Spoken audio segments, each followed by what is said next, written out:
सारे बीजेपी के एक पूरी गुंडा पार्टी है, ये गुंडा पार्टी बन गई है पूरी तरीके से। संस्कारी पार्टी कहा जाता है उनको। संस्कार इसका मतलब ये नहीं होता आप ढोंग कर रहे हैं, पूजा पाठ करके दिखा रहे हैं और बिल्कुल गलत काम कर रहे हैं, वो संस्कार नहीं कहलाता हो। महिलाओं के लिए बिल्कुल भी सुरक्षित तो नहीं है, बिल्कुल। रात को 12 बजे मैं भी निकल जाऊंगी ना कहीं कोई ना कोई छेड़खानी। और बिल्किस बानो जी जो इतना उन्होंने दर्द सहा है कि महिला की, हम सबको खुशी हुई है कि आखिरकार न्याय मिला उन्हें। अगर बिल्किस बानो की बात करें तो इतना टाइम क्यों लग गया? जैसे आपने देखा, सब आपके सामने ही है कि सुप्रीम कोर्ट का ऑर्डर आया, दोबारा से उनको जेल जाना पड़ा। देखिए, जब इलेक्शन आए थे उन्होंने जो मुजरिम थे उनको बरी कर दिया था, और जैसे ही अब फिर से इलेक्शन आ रहे हैं तो फिर से अब वापस अंदर उनको ले लिया है। तो ये सिर्फ एक चुनावी एक रणनीति के तौर पर उन्होंने किया है सारा। और रही बात बिल्किस बानो की, जो ये जीत हुई है, वापस अंदर मुजरिमों को वापस अंदर लिया गया है, तो ये एक पूरे देश की महिलाओं की जीत एकमात्र से हम इसे कह सकते हैं। हज़ारों की संख्या में कितनी मतलब रेप पीड़िता हैं जो आज तक दर दर भटकी जा रही हैं, अदालतों के चक्कर लगाती हैं, कुछ तो भगवान को प्यारी भी हो चुकी हैं, लेकिन उनको आज तक उनका न्याय नहीं मिल पाया है। आपको पता ही होगा 2012 का जो केस था निर्भया वाला, उसमें भी उनकी माँ और उनके पिताजी ने कितने कोर्ट के चक्कर खाए हैं, तब जाकर सालों बाद उनको मिला था, सज़ा मिली पाई, और कुछ ने फांसी लगा ली। और रही बात ये कि मुजरिम, ये कोई मजबूरी नहीं है, ये मजबूरी नहीं है, रेप जो करते हैं मजबूरी नहीं है। मजबूरी होती तो ये सब चीज़ें नहीं करते ना। हम ये सड़क पे भीख मांगना, ये सब चीज़ें मजबूरी कहलाती है, लेकिन ये मजबूरी नहीं है। और जिसने जानबूझकर ये जुर्म किया है ना, तो उस जुर्म की सज़ा भी मिलना लाजमी सी बात है। और बिल्किस बानो जी जो इतना उन्होंने दर्द सहा है इतने सालों से, उन्होंने जैसे ही सुना कि उनको वापस बरी कर दिया गया था, और अब जब सुना कि वापस उनको बुला लिया गया है, जेल की सज़ा वापस उन्होंने दे दी है, तो फिर से उनको एक महिला की, हम सबको खुशी हुई है कि आखिरकार न्याय मिला उन्हें। और ये बेटी बचाओ बेटी पढ़ाओ की भी बात करते हैं, जो कि सरासर एक ढकोसला है और कुछ नहीं है।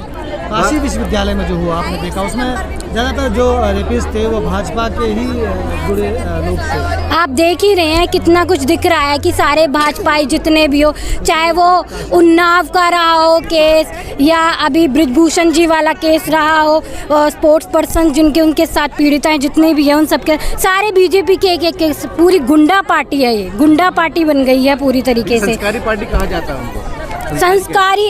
संस्कार इसका मतलब ये नहीं होता आप ढोंग कर रहे हैं, पूजा पाठ करके दिखा रहे हैं और अंदर से आप बिल्कुल गलत काम कर रहे हैं, वो संस्कार नहीं कहलाता हो। और किसी को दिखा के पूजा नहीं की जाती है। आप जहाँ रहे वहाँ कैमरा लेके जा रहे हैं, सडनली चीज़ें हो जाए वो लाजमी सी बात है, लेकिन आप सामने कैमरे के सामने बिल्कुल ही अपने आप को लाइमलाइट करें, वो सही नहीं है। पूजा हम भी करते हैं, हम भी रोज़ करते हैं। अब टीका लगाने से मैं डेली करती हूँ, मैंने टीका नहीं लगा रखा, इसका मतलब ये नहीं है कि मैं पूजा नहीं करती हूँ, व्रत भी रखती हूँ, सब चीज़ें करती हूँ। तो सिर्फ एकमात्र पूरे आप ही हिंदू नहीं हैं, हम भी हैं यहाँ पर। तो ये सब चीज़ें मत बोलिए कि आप अपने आप को बता रहे हैं कि आप हिंदू राष्ट्रवादी हैं। जो बीजेपी को वोट देता है ना, जो मोदी जी को पसंद करता है, वो हिंदू है असली? ऐसा तो कुछ नहीं है, मैं भी हिंदू हूँ, मैं भी हिंदू हूँ। जो मोदी जी इसका के साथ मतलब है वो है? नहीं, ऐसा कुछ नहीं है। जो मोदी जी के साथ जो हैं वो उनके बिल्कुल ही अपने, जो उनके साथ चाहे वो गलत भी कर लेना, उनके गुणगान गाएंगे ही गाएंगे। हम यहाँ पर कांग्रेस में होकर, मैं दिल्ली प्रदेश महिला कांग्रेस की सचिव हूँ, मैं दिल्ली यहाँ पर हमारी पार्टी के अंदर भी अगर कुछ चीज़ गलत होगी तो हम पुरजोर आवाज़ उठाएंगे, बिल्कुल लाजमी सी बात है। राम मंदिर उद्घाटन में आप लोग जाएंगे? हमें न्योता आएगा तभी तो जाएंगे। उन 8,000 में हम हैं कि नहीं ये हमें भी नहीं पता, लेकिन बिल्कुल हम अपने घर में पूजा करेंगे। ज़रूरी नहीं है वहाँ जाकर ये पूजा की जाए, हमारा घर भी एक मंदिर है, हमारे घर में भी मंदिर पूरे राम दरबार विराजमान है। हम अपने मंदिर में पूरी अच्छी तरीके से पूजा करेंगे, दिवाली मनाएंगे। तो ऐसा क्यों लग रहा है कि ये जो राम जी हैं वो भाजपा के ही हैं, जिस तरह से प्रचार प्रसार हो रहा है? देखने में तो यही आया कि अभी वहाँ का काम अभी जारी है, अभी पूरा नहीं हुआ है, लेकिन चुनाव आने वाले हैं लोकसभा के, तो इसलिए सब वही पूरी राजनीति चल रही है इसी चीज़ की, तो इसलिए पहले इनोवेशन राजनीति हो रही है। बिल्कुल राम जी पर भी राजनीति चल रही है यहाँ पर। दिया जलाने की बात कही उन्होंने, पूरे देशवासी दिया जलाए 22 तारीख। बिल्कुल ये जलाना चाहिए भी, मैं इस चीज़ से डिनाई नहीं करती हूँ, जलाना चाहिए। हम हर दिन वैसे भी जलाते ही हैं, तो जिस दिन विराजमान हो रहे रामलला जी उस दिन हम ज़रूर उस दिन तो जलाएंगे ही जलाएंगे। लेकिन मैं ये कहना चाहूँगी, जो कहते हैं वो मूर्ति निकली थी, उस मूर्ति को असली मानते थे कि ये ज़मीन से निकल कर आई है, लेकिन उस मूर्ति को तो साइड ही कर दिया, अलग से बनाई गई है। देखा जाए तो उसे विराजमान उन्हीं का ही किया जाना चाहिए था ना, लेकिन अलग से मूर्ति बनवाई गई है, उसे विराजमान किया गया है, वो मुझे सही नहीं लगा। वो नकली मूर्ति नहीं, मूर्ति देखिए कोई नकली नहीं है, लेकिन जो वहाँ की पुरानी मूर्ति है उसको साइड करना वो भी सही नहीं है ना, उसको भी विराजमान उसका भी किया जाना चाहिए, पहले तो उसी का ही किया जाना चाहिए। मोदी जी बढ़िया काम कर रहे हैं, मंदिर बनवा दिया।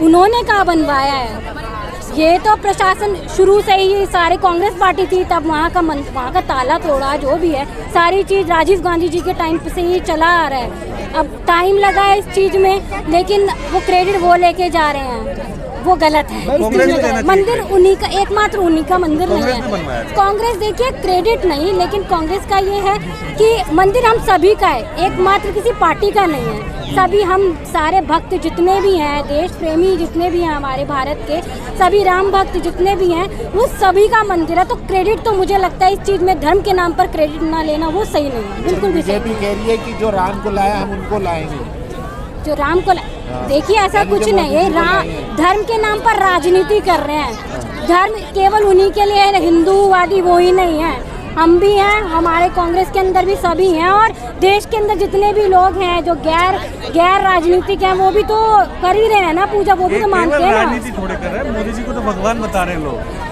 नहीं, भगवान तो वो कुछ गिने चुने लोग ही बता रहे होंगे जो उनके अपने हैं, बाकी तो नहीं कहते नहीं। आप नहीं मानते? नहीं, भगवान से बढ़कर, इंसान से बढ़कर भगवान, और भगवान की जगह कोई इंसान नहीं ले सकता, चाहे वो कोई नहीं, एक सवाल ये है कि आप एक महिला हैं, मोदी सरकार में पिछले 10 साल में आपको क्या मिला महिलाओं को?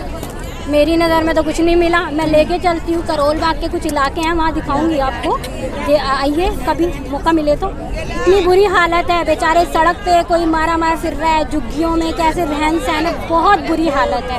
इंफ्रास्ट्रक्चर, महिलाओं की बात मैं कर रही हूँ, महिलाओं की मैं बात करूँ तो आप देखिए ना, उनको एक तो रोजगार भी नहीं मिलता, न्याय के ले जाती है कोई चीज़, घर में इतने घरेलू हिंसा, ऐसी पीड़ित बहुत सारी मिली हूँ मैं, और मिल भी जाएंगी आपको भी जगह जगह, जो दर की मतलब भटक रही है, दर की ठोकरें खा रही हैं, चाहे वो कैसा भी माहौल रहा हो, महिलाओं के लिए बिल्कुल भी सुरक्षित तो नहीं है, बिल्कुल भी। रात को 12 बजे मैं भी निकल जाऊंगी ना कहीं कोई ना कोई कर ही देता है छेड़खानी। प्रधानमंत्री नारी सम्मान की बात करते हैं, प्रधानमंत्री नारी सम्मान की बात करते हैं। हाँ जी, नारी सम्मान वो सिर्फ राजनीति